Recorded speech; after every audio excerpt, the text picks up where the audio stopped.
మరణాత. తండ్రి, కుమార, పరిశుద్ధ ఆత్మ నామములో మీ అందరికీ మా శుభములు తెలియచేయుచున్నాము.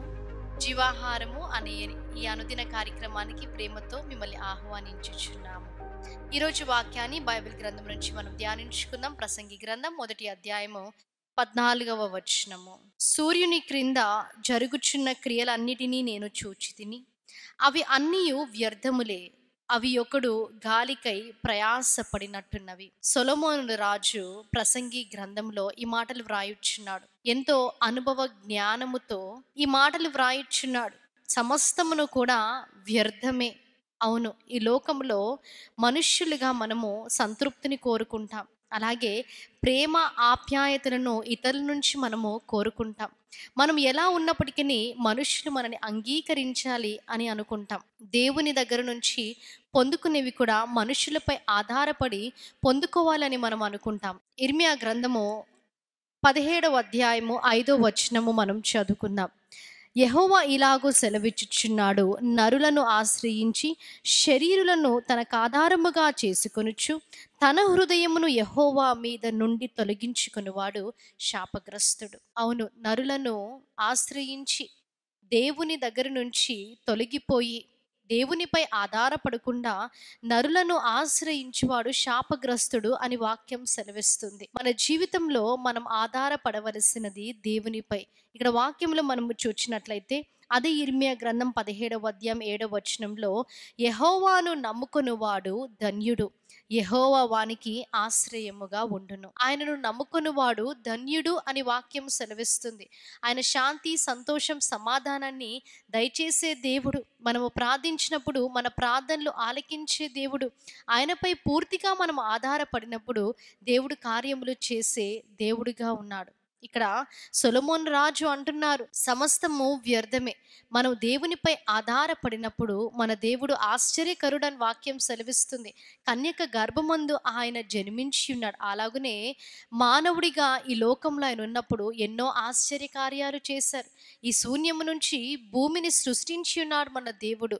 ఆయన ఆలోచనకర్త. మానవుల నిమిత్తమై ఆయన ఆలోచించి దీనుడిగా, దరిద్రుడిగా దివి నుంచి భువికి మన నిమిత్తమై దిగివచ్చి మరణము పొందినంత రీతిగా తను తాను తగ్గించుకొని శిలువ మరణము పొంది మృత్యుంజయుడిగా తిరిగి లేచి ఉన్నాడు. మన పాపములను ఆ పరిశుద్ధ రక్తముతో కడిగి ఉన్నాడు. మన నిమిత్తమే ఆలోచించి ఉన్నాడు. కాబట్టి ఆయన ఆలోచనకర్త. దేవుడు మనకి ఆయనను ఆశ్రయించినప్పుడు బలమును దయచేసే దేవుడు. మీ మధ్యలో ఉన్న దేవుడు బలవంతుడు, శక్తి సంపన్నుడు అని వాక్యము సెలవిస్తుంది.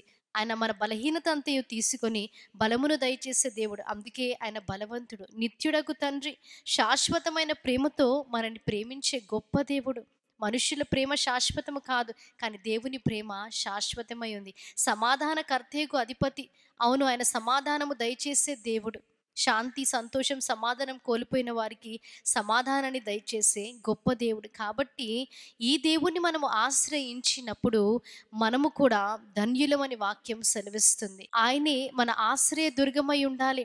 ప్రసంగి గ్రంథము చివరి అధ్యాయంలో మనము చూచినప్పుడు 12వ అధ్యాయంలో ఇక్కడ సొలొమోను రాజు ఇలాగో అనుచున్నారు, ఇదంతయు వినిన తరువాత తేలిన ఫలితార్థం ఇదే, దేవుని యందు భయభక్తులు కలిగి ఉండి ఆయన కట్టుడలను అనుసరించి నడుచుచుండవలెను.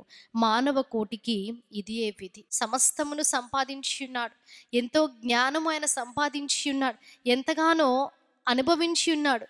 ఎన్నో తెలుసుకొని ఉన్నాడు. సమస్తమును సంపాదించినప్పటికీ, ఎంతో జ్ఞానం ఆయనకి ఉన్నప్పటికీ ఇవన్నీ వ్యర్థమే. ఒక మనిషి దేవునిపై ఆధారపడకపోతే సమస్తము వ్యర్థమని చెప్పుచున్నారు. కాబట్టి ఈరోజు ఆ దేవుణ్ణి మన ఆశ్రయ దుర్గముగా మనము ఉంచుకుందాం.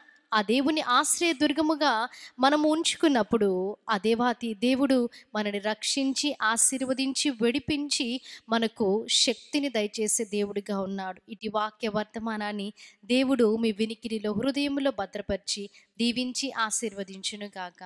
ఆమేన్. ప్రార్థన చేసుకుందాం. మహాగణుడా, మహోన్నతుడా, పరిశుద్ధుడా, మీకు స్తుతులు, స్తోత్రాలు, వందనాలు.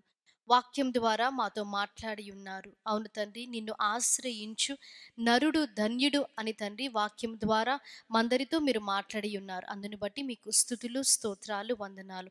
ఈ లోకములో తండ్రి మిమ్మల్ని ఆశ్రయించుకుంటే సమస్తము వ్యర్థమే అని వాక్యం సెలవిస్తుంది. కాబట్టి అట్టి స్థితిలో తండ్రి ఎవరైనా ఉన్నట్లయితే దేవా మిమ్మల్ని ఆశ్రయ దుర్గముగా వారు ఎంచుకునేలాగున సహాయము చేయండి. విన్న వాక్యాన్ని ప్రతి ఒక్కరి హృదయములో నీరు కట్టి ఫలింపులోనికి తీసుకొని రండి.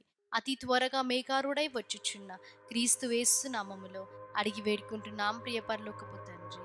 ఆమేన్. అందరికీ మరణాత. దేవుడు మిమ్మల్ని అందరినీ దీవించి ఆశీర్వదించును గాక.